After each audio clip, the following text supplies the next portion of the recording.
Peter King is going to go on Fox News and talk about Syria, and I guarantee you the Obama administration, if they saw this, they were pulling their hair out. The establishment was pulling their hair out during this interview. Because, look, nobody represents the establishment more than Peter King, but what he does is he has no filter. So he'll go out there and he'll tell the American people exactly what's actually going on behind closed doors. So the real reason why we would intervene in Syria and why we want to do these things. Meanwhile, you're not supposed to do that, Peter. If you're in the establishment, you're supposed to give just the humanitarian. Yes, we are doing this because we are against chemical attacks, and that's what we do. We are the good people, and that's all we care about. You're not supposed to go out there and say, well, it's got more to do with this geopolitical chess game and yada yada. But Peter King does that. He says that and much more. Let's listen. He has the right to act without authority. Yeah, presidents have done this consistently. President Reagan did it in Grenada.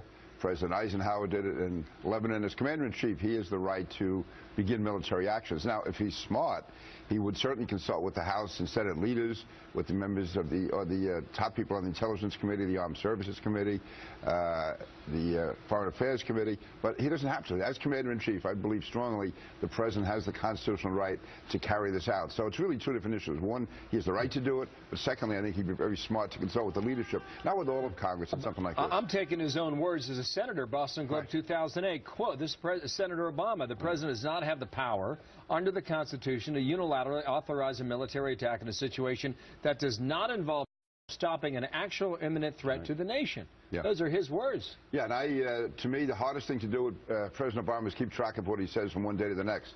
Just like, for instance, he was against Guantanamo. Guantanamo is still open.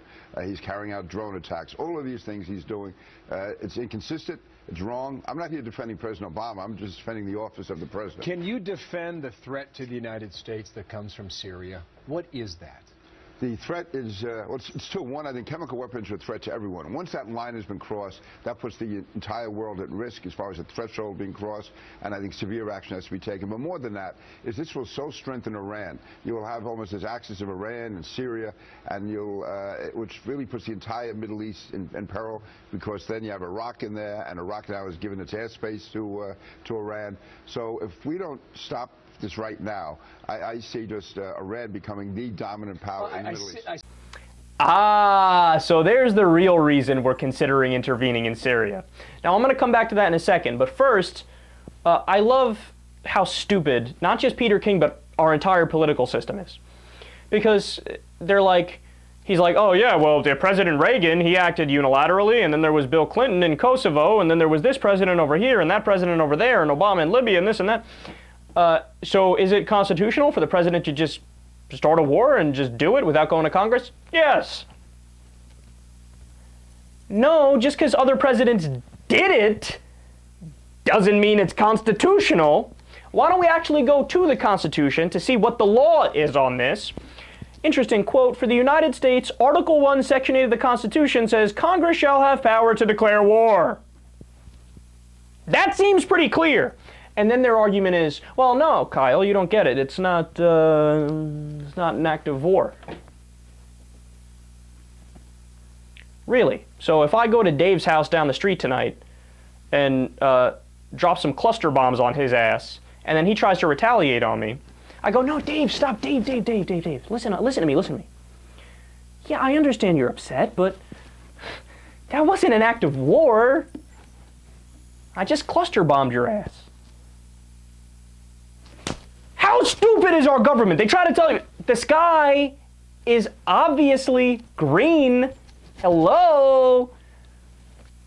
Yes, it's an act of war. If one American soldier flies to Syria, hops out of a plane, and fires a fucking Ruger 22 at a random government building, that is an act of war. It's all an act of war. But no, he doesn't have to go. He could just do it. He doesn't have to go for approval. They're all so stupid. But then you heard he finally admitted that's what the real reason why they're considering intervening in Syria. Because Bashar al-Assad is backed not only by the Russian government, who, yes, is our ally, but we have tension with. They're backed by the Iranian government. And the United States has a deep feud that goes back with Iran for a long time. We propped up a dictator there in 1953, the Shah. We overthrew a democratically elected government to prop up somebody who was a puppet for our interests, our corporate interests. So, since we lost control of the region, and since they have an independent streak, that's not okay in the United States. We want to have control of everything. We want to have control of Iran. It's a vital region in the Middle East that allows us access to many places, gives us natural resources and things of that nature. Strategically, it's a very important place to have. So if we can go into Syria, knock Assad out, replace him with a pro-United States dictator, which is the plan. They don't care about democracy. And by the way, it's a scary thing no matter what in Syria, because if Assad gets toppled and they get to create their own government, there's a lot of al-Qaeda operatives in the group that's trying to topple Assad, so you never know what it's going to be replaced with. There's no good answer, right? But the United States wants to do it so they can get rid of Assad and prop up a government that's a puppet to the U.S. That's why we're really doing it, not because of chemical weapons. If the United States cared about chemical weapons, we would have to invade ourselves.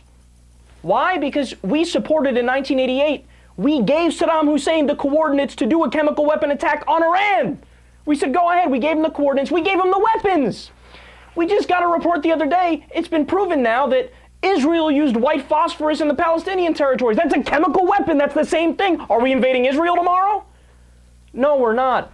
Look, all the reasons they give are always bullshit. There's no humanitarian reason. This is why I'm a committed non-interventionist. The only time violence is okay and military action is okay is when it's in self-defense of the nation. That's it. That's it.